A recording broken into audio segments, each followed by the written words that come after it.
നമസ്കാരം, മീഡിയ ഗ്രാമത്തിലേക്ക് സ്വാഗതം.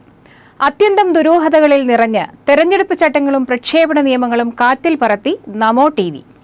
തെരഞ്ഞെടുപ്പ് പെരുമാറ്റച്ചട്ടം നിലവിൽ വന്ന ശേഷം, അതായത് ഈ മാർച്ച് 31-ന് സംപ്രേഷണം ആരംഭിച്ചതിനു ശേഷം നിരവധി ഉത്തരമില്ലാത്ത ചോദ്യങ്ങളും വിവാദങ്ങളും ഉയർത്തിയിരിക്കുകയാണ് പ്രധാനമന്ത്രി നരേന്ദ്രമോദിയുടെ മുഖം ലോഗോ ആക്കിയ ഈ ടെലിവിഷൻ ചാനൽ.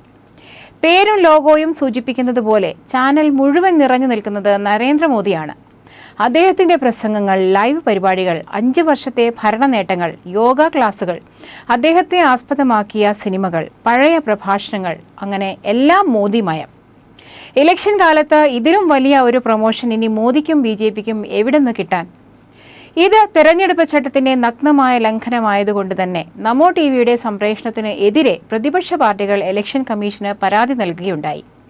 ഈ ചാനലിന്റെ ലൈസൻസിനെ കുറിച്ചും സംശയങ്ങൾ ഉയർന്നു. ഈ പശ്ചാത്തലത്തിലാണ് ഇലക്ഷൻ കമ്മീഷൻ ഈ വിഷയത്തിൽ ഇൻഫർമേഷൻ ആൻഡ് ബ്രോഡ്കാസ്റ്റിംഗ് മന്ത്രാലയത്തിന് വിശദീകരണം തേടി നോട്ടീസ് അയച്ചത്. മന്ത്രാലയത്തിന്റെ മറുപടി വിചിത്രമായിരുന്നു.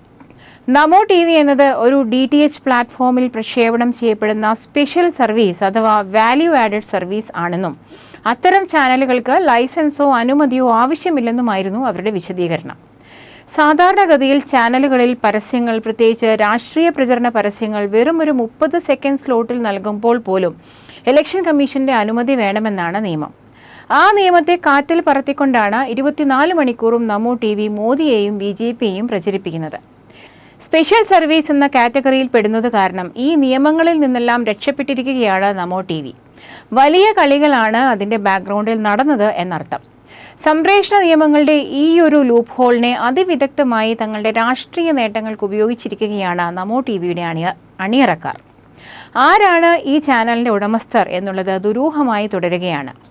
BJPക്കാർക്ക് പോലും ഇവരാരാണെന്നറിയില്ല എന്നൊക്കെയാണ് അവർ പറയുന്നത്. നമോ ടി.വിയുടെ ഉള്ളടക്കം എവിടെ നിന്ന് വരുന്നു എന്നോ ആരാണ് ഇത് നിർമ്മിക്കുന്നത് എന്നോ ആർക്കും അറിയില്ല. ഈയിടെ ഒരു ഇന്റർവ്യൂവിൽ മോദിയോട് നമോ ടി.വിയെക്കുറിച്ച് ചോദിച്ചപ്പോൾ ആരോ ചിലർ അങ്ങനെ ഒരു ചാനൽ തുടങ്ങിയെന്നൊക്കെ കേട്ടു, പക്ഷേ എനിക്കത് കാണാൻ സമയം കിട്ടിയില്ല എന്നായിരുന്നു മോദിയുടെ മറുപടി. മോദിയെ ഇത്രയും പ്രൊമോട്ട് ചെയ്യുന്ന ഒരു ചാനലിനെ മോദി അറിയില്ല എന്ന് പറഞ്ഞത് വിശ്വസിക്കാൻ അത്ര എളുപ്പമല്ല.